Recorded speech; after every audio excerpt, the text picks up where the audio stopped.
s'intitule « La survie, création du champ d'existence, le prématuré et l'homo erectus ». Donc, grand 1, de la création du corps sujet au pouvoir de création de la subjectivité. L'en soi, donation d'existence. Grand A, le montage synthétique, 2 points, troisième continent de l'Atlantide. Le montage synthétique du corps sujet sera la découverte du troisième continent de l'Atlantide. Des continents perdus de la pensée humaine, des non-dits de la philosophie occidentale. D'abord, l'antéprédicatif. C'est l'entre-deux, de l'être et du genre, le commencement du commencement. Ensuite, la survie, comme autonomisation du genre à l'égard de l'être, de point à la constitution de la phylogénèse. On peut en venir, alors, à l'ontogénèse, comme plus grande différence possible entre le genre et le corps sujet dans la nécessaire continuité établie par l'antéprédicatif et la survie. Il s'agit là des 3 âges de l'hominisation, de l'évolutionnisme et du transformisme, de la création de l'existence humaine. 2 points, l'antéprédicatif, la survie, le montage synthétique. La connaissance occidentale, en général, et, en sa particularité anthropologique et en sa particularité de la particularité, la psychanalyse, est le non-savoir de ces 3 états du genre humain. Tout croit commencer quand tout est déjà accompli. De là l'insupportable naïveté du discours freudien et l'imposture de l'Oedipe. Grand B, le corps sujet comme achèvement des filiations ontologiques, l'ancrage dans l'être. Petit 1, naître de l'être, exister par le genre, survivre à soi-même. Les 3 vies conférées au corps sujet, si le grain demeure. L'homme de l'ontogénèse est celui d'un corps réel, concret, vivant, parce que synthèse de l'originel et du naturel, parce que fin et commencement. Déjà, un paradoxe et sa résolution. Kant se demandait comment le jugement synthétique a priori était possible. L'ontogénèse répond par cela même qui fait son principe, sa nature. 2 points. La synthèse de l'homme originel et de l'homme naturel n'est autre que l'homme synthétique. La réalité immédiate, donnée, notre corps, le corps actuel, est déjà l'acte du corps qui a synthétisé a priori. L'expérience qui manque au jugement synthétique a priori de Kant n'est autre que ce processus synthétique qui ne peut être qu'en donnant l'existence à l'originel et au naturel. En ce sens, pour l'ontogénèse, il n'y a pas de nature. Elle ne peut être saisie en tant que telle. Cette nature est toujours sous une forme, un montage soit naturel, soit originel. Ce serait là une première mesure et qualité de l'homme synthétique, de notre corps actuel, de son être là.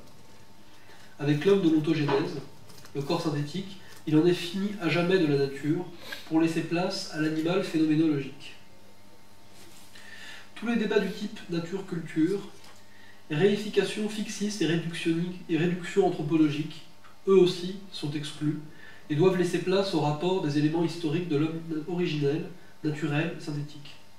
Ces rapports peuvent être définis comme une problématique programmatique. Premièrement, l'ontogénèse est une fin et un commencement. Elle a accompli l'ontologie temporelle, elle affirme l'individu en son rôle de reproduction du genre et de l'existence de l'être. Elle est aussi le commencement de l'ontogénèse, proprement dite, le fondement de toute une édification synthétique. Et ce qui apparaît déjà comme un phénomène à méditer, en tant que phénomène commun, 2 points, la finitude, vivante. Ce qui achève l'un est le début de l'autre. C'est la double phase du même phénomène, les 2 côtés de la vie. Une relève, une relance, alors, on va bien d'une finitude à une autre, et c'est la même. Ce qui serait désespérance, allégeance à l'être de Spinoza, où il ne se passe rien, où il n'y a pas de devenir. La finitude, en tant qu'entrée et sortie de l'ontogénèse, sera une donnée de référence phénoménologique. Elle permet bien de reconstituer l'achèvement de l'ontologie temporelle et le commencement de l'ontogénèse. C'est bien la double phase de la subjectivité, le parcours de vie et de mort du sujet. Une vie pour une mort, mort déjà contenue en sa vie. L'échange est d'une telle évidence qu'il rend la mort banale et présente. Ce qui fait l'existence, c'est une finitude que l'on apprend pour en mourir. on ne meurt qu'à soi-même. Le paradoxe, c'est qu'on ne s'approprie que sa mort. Quelle ambiguïté de la finitude? Pour vivre ou pour mourir? C'est le principe qui fait le genre. Deux points. L'échange d'un divin sablier, la loi du genre, l'équité de la nature, l'étalon de toute chose. Selon la mort, seule la mort est juste. L'évolutionnisme est porteur d'une telle régulation des naissances, par la sélection naturelle et l'adaptation au milieu, que l'on se demande à quelle fin, ou à quelle sans fin. Que l'évolutionnisme n'ait pas de fin nous semble, anthropologiquement parlant, aussi étonnant que s'il avait une fin. La vie et la mort ne seraient-elles que l'administration du genre et de l'individu, un accomplissement machinal? Pourtant la subjectivité n'apparaît-elle pas démiurgique, production d'existence? Il y a bien échange d'une finitude et d'une finitude, du genre humain, qui n'est pas celui de la vie et de la mort, mais donation d'existence par le consentement même à la mort, non plus une vie pour une mort, mais une vie pour une vie, immanence, mort et résurrection. C'est le thème de toute religion et mythologie, car l'essence de l'humain qui ne fait que reprendre la germination, le passage d'existence, si le grain demeure.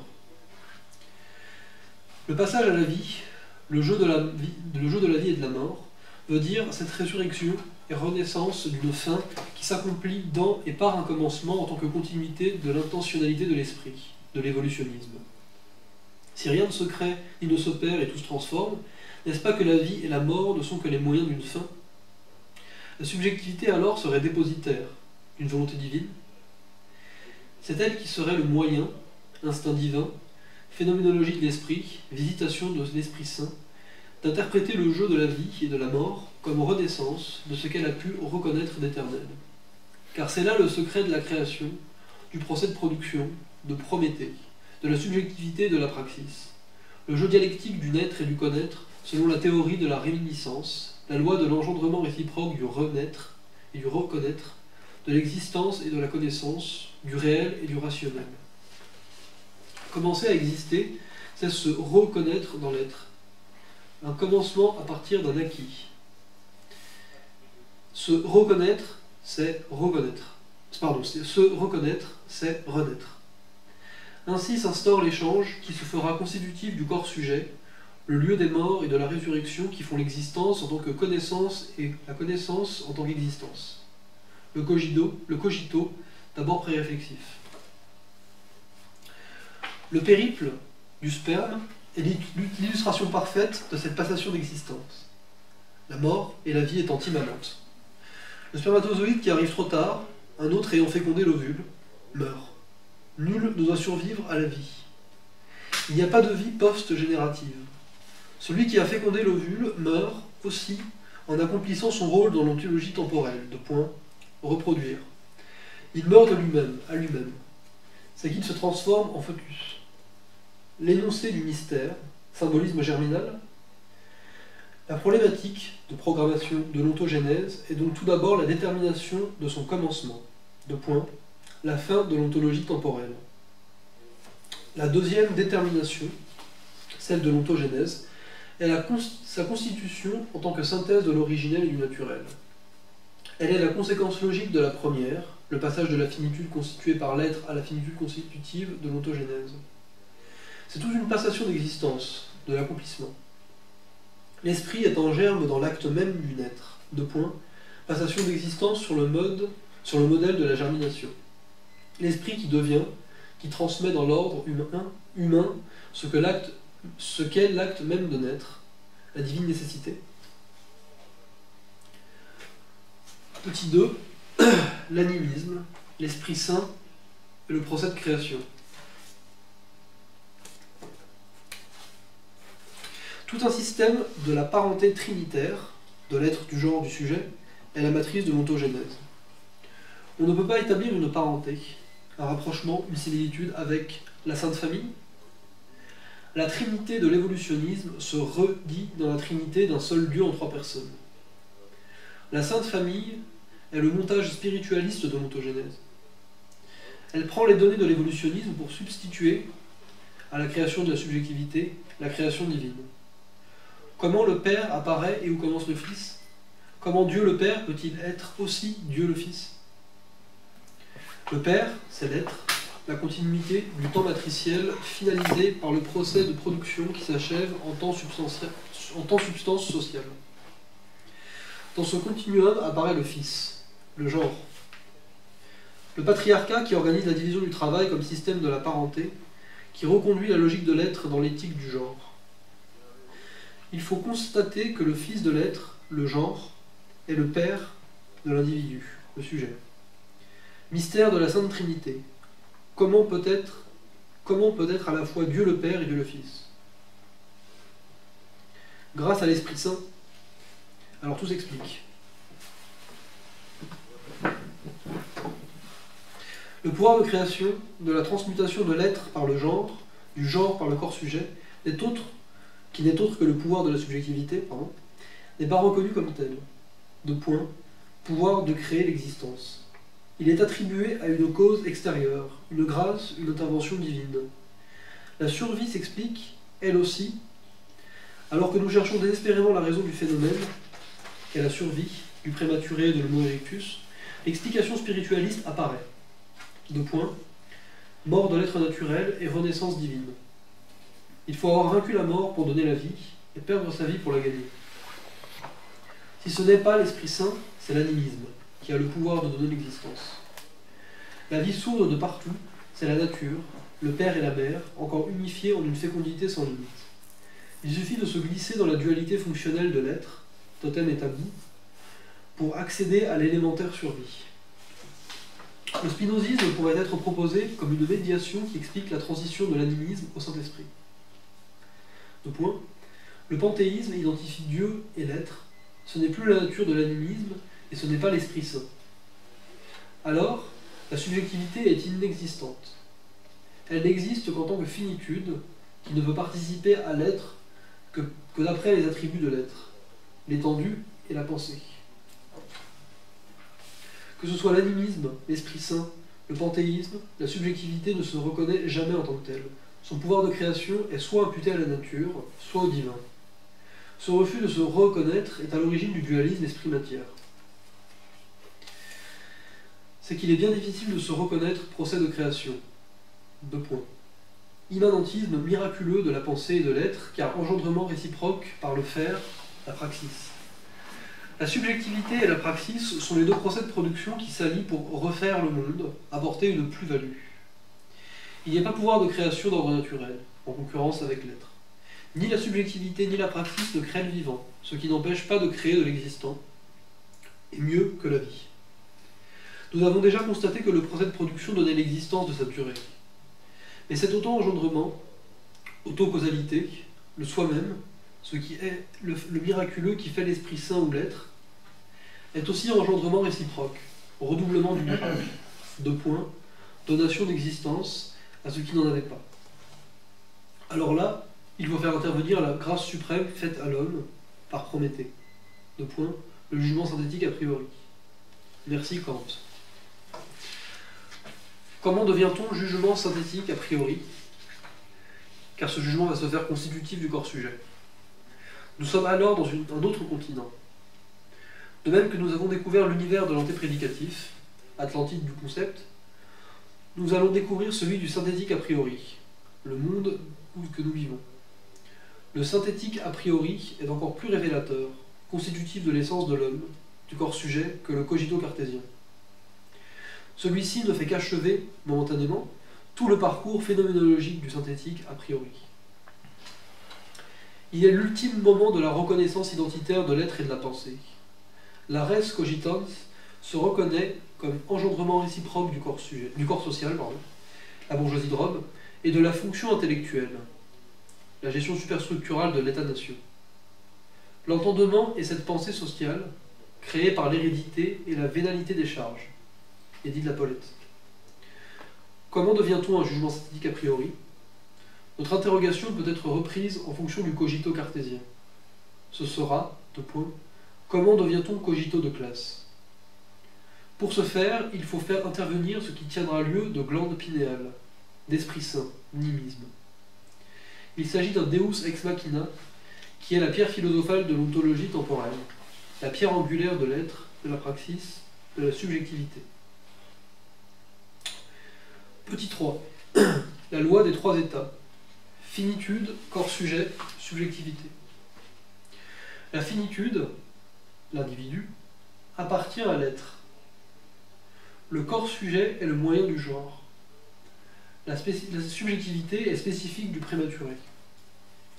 Trois états en un seul corps. Trinité a priori de l'espèce humaine. Trinité a priori de l'espèce humaine. C'est cette tripolarisation exhaustive qui manque à la connaissance néo-kantienne. Deux points. Les rapports a priori de l'être, du genre, du sujet. La philosophie actuelle, héritée de l'après-Seconde Guerre mondiale, n'a délivré que des vues ponctuelles de cet ensemble, à des fins anthropologiques, de manipulation savante du savoir, ces catégories se révélant constitutives des rapports de classe, le freudo-marxisme s'avérant le modèle consumériste de l'après-société de consommation.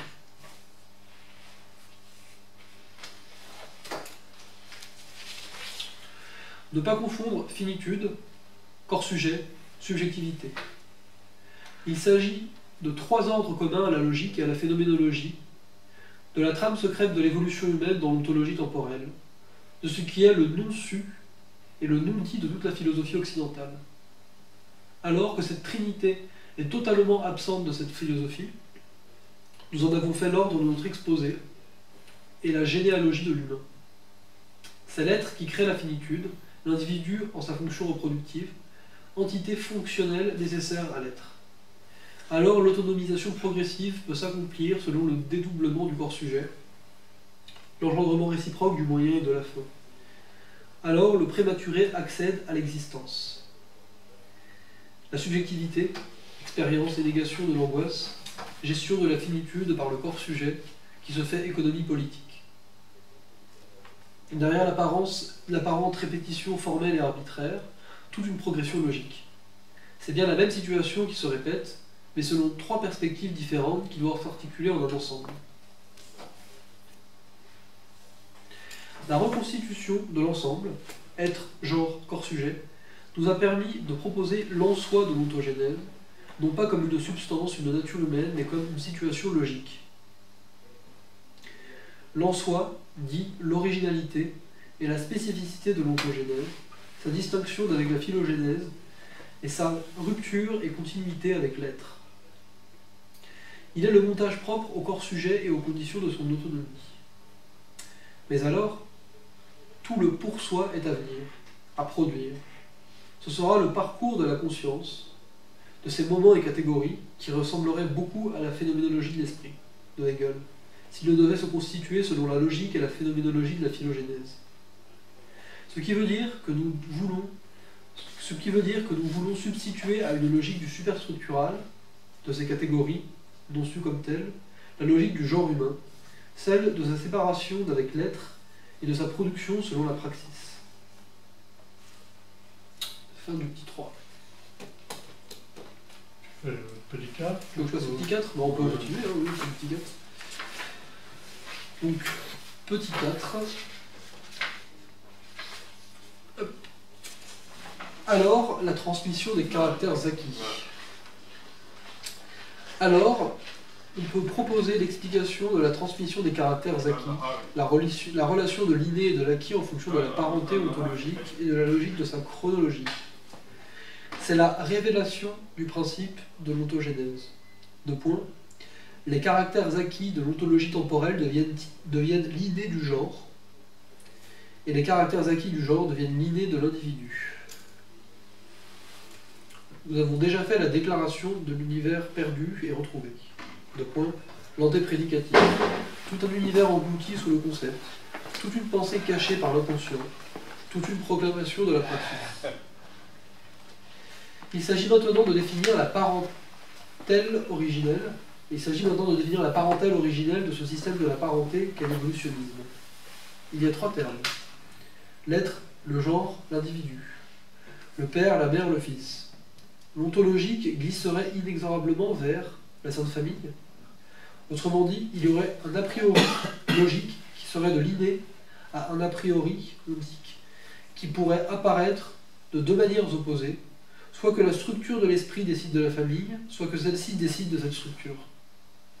Dans les deux cas, l'être et l'esprit se constitueraient selon le même référentiel structural, invariant, immanent.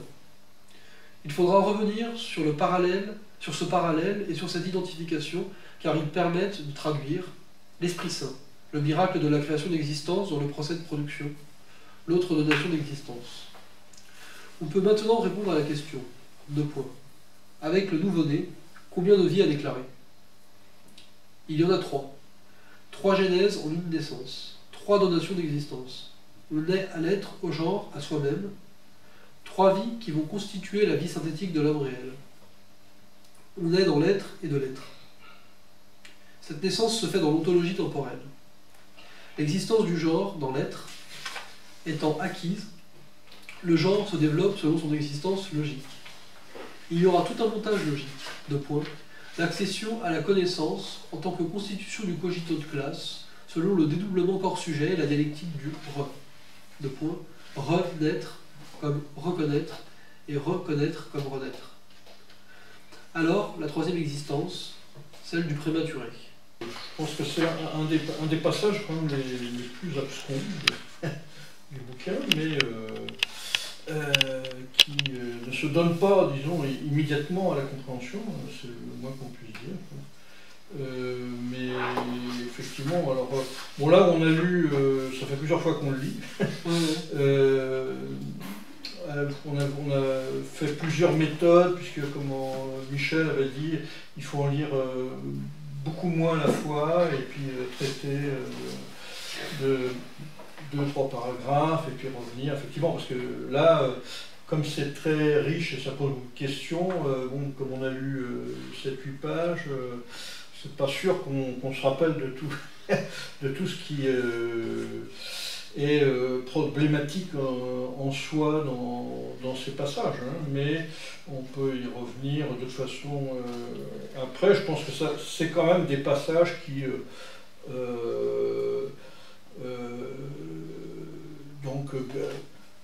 soit ils veulent dire quelque chose, soit ils ne veulent rien dire, mais moi je pense qu'ils veulent dire quelque chose. Et je pense qu'il faut y revenir, il faudra y revenir et faire d'autres passages pour éclairer tout ça. Bon, d'ores et déjà, on peut quand même voir, en attendant des éclaircissements ultérieurs, un peu les grandes lignes, un peu de tout ça. Bon, moi, par exemple, là, je note au petit 3, hein, je pense qu'on était arrêté au petit 3, petit 4 la dernière fois.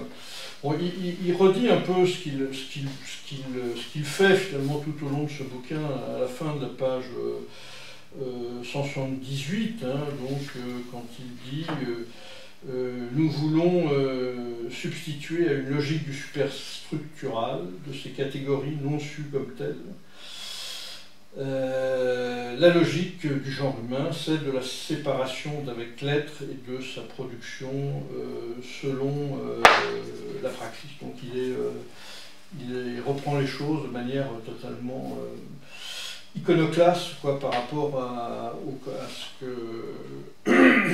ce qui est fait donc, par l'ensemble des sciences de ce point de vue-là, quoi, hein. Donc, tout ce qu'il introduit est quand même globalement, à mon sens, nouveau. Bon, il y a sans doute des emprunts à Hegel ou à d'autres. Je ne les pointe pas tous, mais effectivement, c'est quand même globalement tout à fait nouveau. Là, par exemple, là, je vois le concept de finitude, en fait. Bon, c'est vrai qu'on a plutôt tendance à associer quelque chose que ça connote un peu négativement, la finitude. Ben, lui, non, le fait effectivement le monde comme quelque chose qui est moteur finalement du passage, hein, de l'être inorganique à l'être social, hein, donc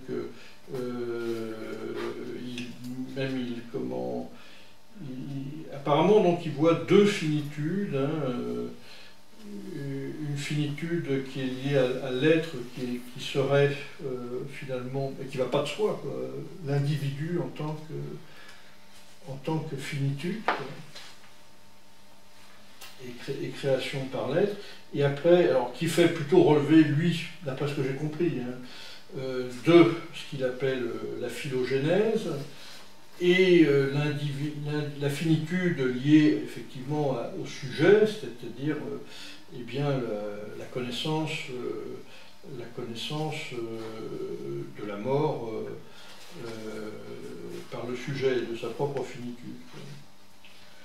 Et d'ailleurs après, il fait dériver, en fait, il montre que, il dit que finalement la finitude de l'ontogénèse ne fait que répéter finalement d'une autre manière la finitude de la phylogénèse, et que d'une certaine manière, l'ontogénèse répète la phylogénèse, du point de vue de la finitude, pas du point de vue des embryologistes ou paléontologues qui montrent qu'effectivement tous les stades de développement de l'embryon répètent les stades du développement des vers de terre, puis des poissons, et que finalement l'embryon s'arrête évolue de plus en plus, mais si on s'arrêtait au premier stade, on aurait ça correspondrait plutôt à des organismes inférieurs, type vers de terre, puis poissons, etc. Voilà, là, c'est pas du tout dans ce sens-là qui prend la notion de phylogénèse et d'ontogénèse. Hein, pour lui, c'est qu'effectivement, à chaque fois, il redirige des concepts dont on a une certaine compréhension de par les sciences de la nature. Voilà, donc c'est quand même des passages très difficiles, hein, qui gagnent à être lus, je pense. Est-ce que vous avez des remarques éclairantes? Là, sur la finitude, moi j'ai l'impression que c'est comme s'il disait qu'il y avait deux finitudes qui étaient séparées par une rupture, en fait. C'est-à-dire que le mouvement de l'être, on peut dire qu'en gros, il trouve une sorte d'aboutissement à partir du moment donné où il prend un nouvel essor à travers l'homme, en fait. C'est-à-dire que tout le processus de mouvement de l'être, c'est comme si ce qu'il dit, il s'achève, en fait. Hein. C'est-à-dire qu'il dit qu'il y a une fin de l'ontologie temporelle, c'est-à-dire tout le mouvement de l'être va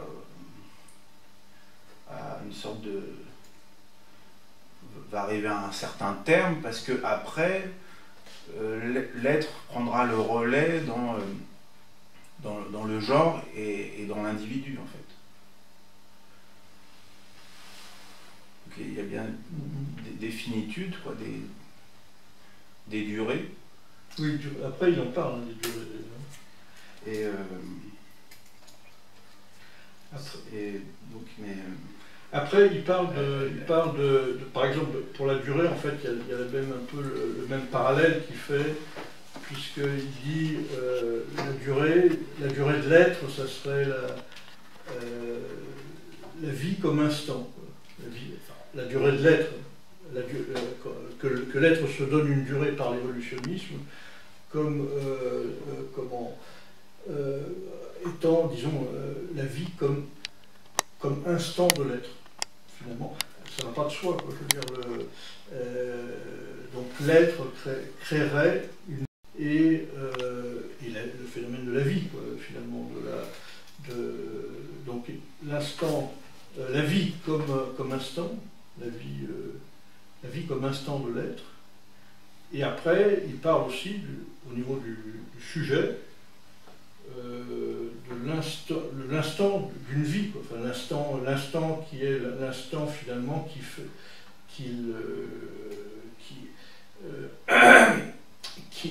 fabrique, finalement qui est générée par la transformation du monde, par la praxis, quoi. Donc il parle là de deux durées. C'est-à-dire que il fait intervenir mais ça c'est après, quoi. Mais je pense qu'on peut...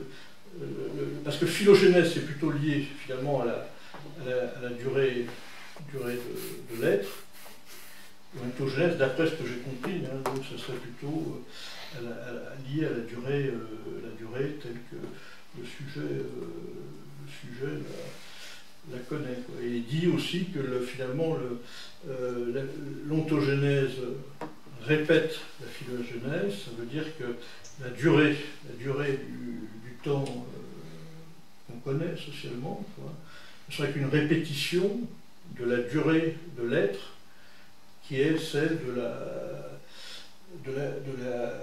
vie, d'une vie comme instant, finalement, de l'individu, finalement. Parce que c'est vrai qu'il y a quand même... et c'est vrai que c'est quand même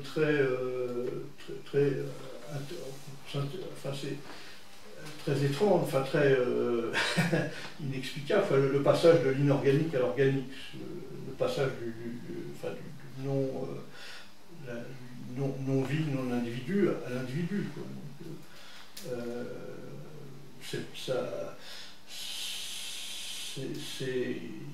L'être se crée à ce moment-là, d'après ce que je comprends, une durée, quoi, enfin, une durée sous forme de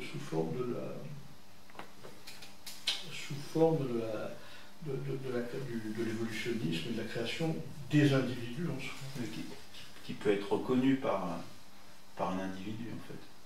Bah, après coup, oui, mais après coup, effectivement, la subjectivité, elle pourrait reconnaître, enfin la subjectivité dans son ultime développement et déploiement, il en parle aussi, je crois, il peut reconnaître l'ensemble, mais sinon...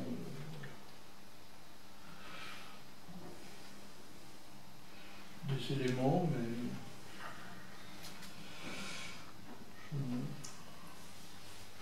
C'est un puzzle, mais les pièces sont un peu dispersées.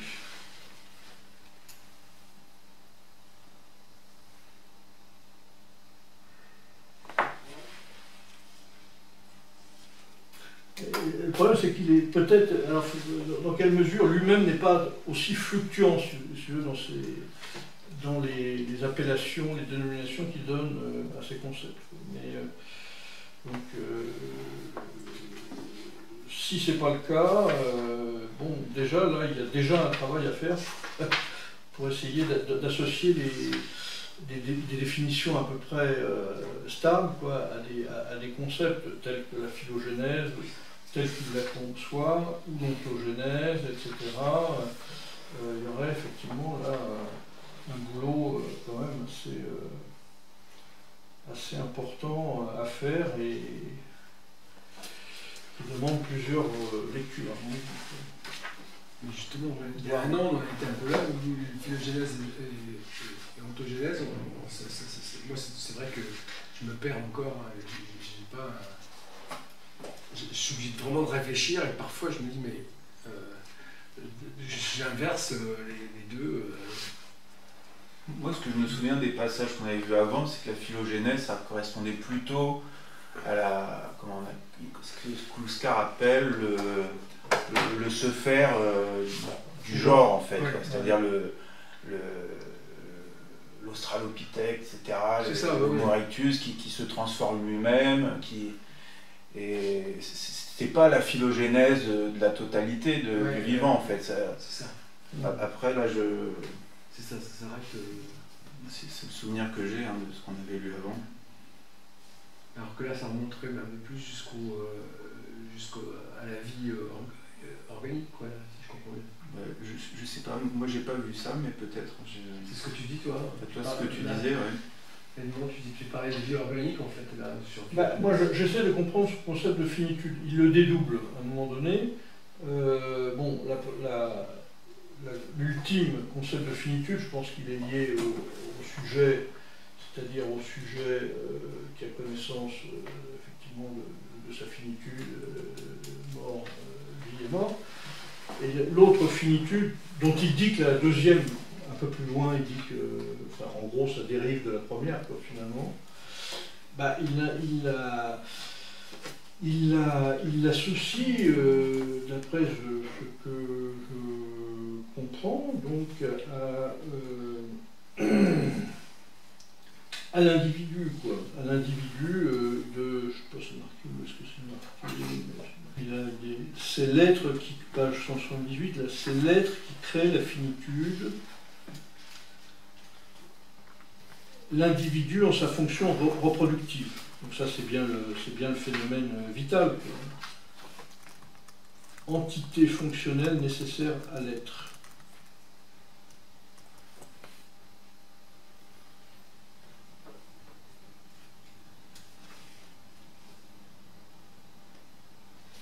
Et après, la dernière phrase du même paragraphe, là, il parle de la subjectivité, expérience et négation de l'angoisse, gestion de la finitude par le corps sujet, qui se fait économie politique. Là, c'est la finitude de la prise de conscience de sa propre finitude par le corps sujet, quoi. Oui, on a l'impression, c'est ça, quoi. On a l'impression qu'il fait là, bon,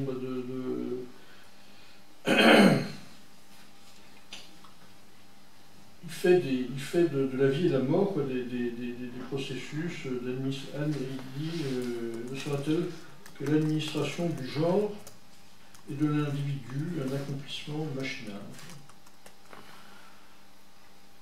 Mais si tu as évoqué donc, la partie organique, c'est que finalement ça c'est le processus organique en général. C'est le fait de régénérer un temps, un nouveau temps, un nouvel individu chaque fois. Après, si tu compares ce processus temporel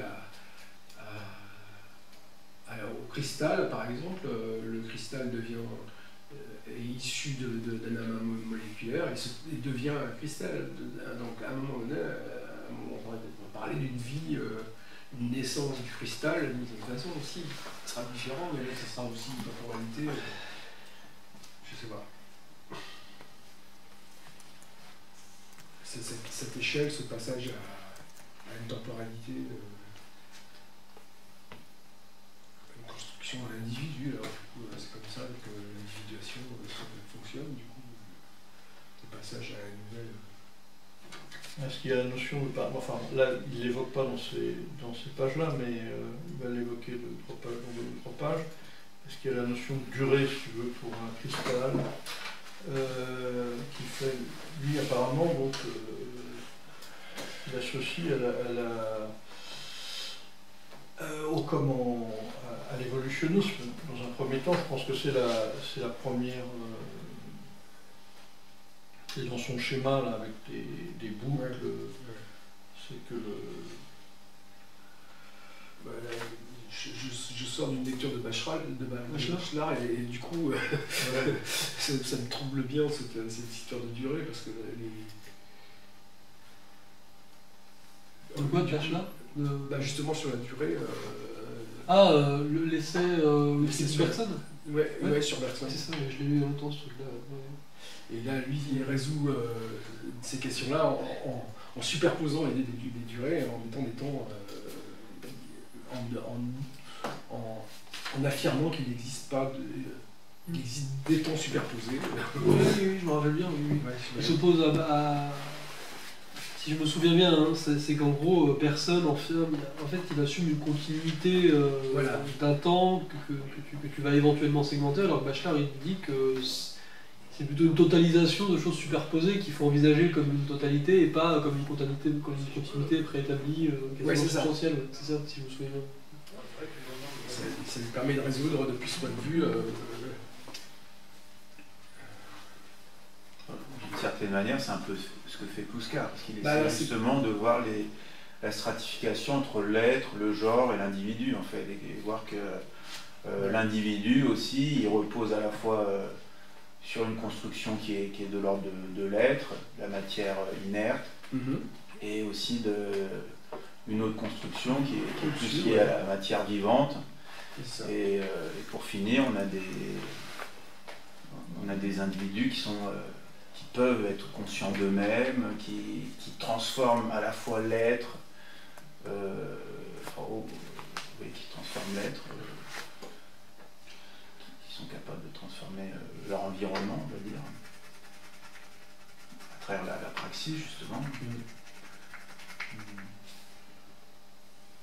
Donc une sorte de nouvelle temporalité, sous l'angle de Bachelard.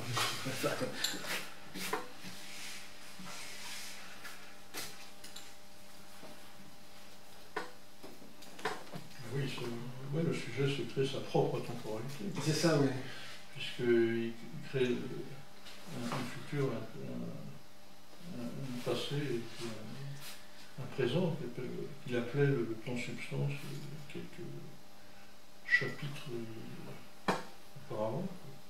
Et qui se greffe sur une autre temporalité, du coup. Il adhère. Il est génial. Voilà, finalement, l'évolutionnisme, pour lui, d'après ce que je comprends, quoi, ça serait une autre durée, finalement, de vie, de l'être, dans la mesure où c'est la durée de la reproductive d'un individu, finalement. Disons que d'après ce qu'il dit, dans quelque part, je pense, c'est la durée en fait, qui émerge du temps qu'il appelle le devenir du devenir, qui est simplement un écoulement, voilà, donc sans notion de durée.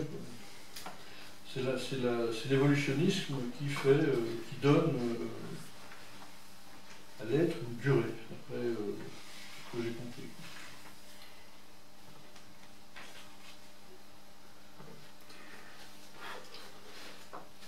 Donc c'est pas une. Si tu n'as tu pars d'aucune catégorie qui seront constituées après, effectivement, bon, ça va pas de soi, quoi, la notion de durée.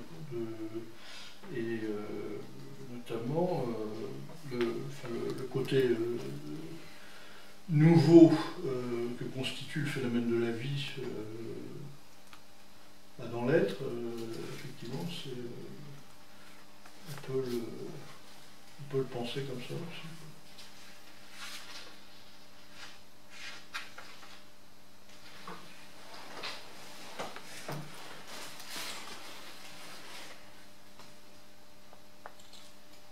Il y a une similitude dans le devenir du devenir, justement, avec ce que je te disais tout à l'heure sur Bachelard parlait du cogito, voire du cogito, qui sont des durées superposées, donc des durées qu'on peut sentir en parallèle. Nous-mêmes, le sujet peut appréhender ce cogito du cogito comme un élément parallèle, synchrone, et qui ont deux durées. On peut les appréhender même dans d'autres. Il parle aussi, par exemple, du tricheur, qui fonctionne aussi avec ce système-là de temps parallèle. Il en parle aussi de l'amour, aussi. Il en parle sur plusieurs sujets comme ça. Enfin, je parle pas de sujets, sur plusieurs thèmes comme ça, où on peut repérer justement alors là, ici, il est question du devenir, parce qu'on se retrouve avec une... lui, il les note le cogito du cogito avec cogito plus puissance 3. Donc c'est assez parlant, je trouve. Alors du coup, le devenir puissance 2, c'est cette double échelle de temps parallèle qui serait ces temporalités, ces durées dont tu parles en fait. Bon, j'essaie de transposer, hein, je sais tout frais là, je vais essayer de transposer ce que j'ai perçu de Bachelard justement.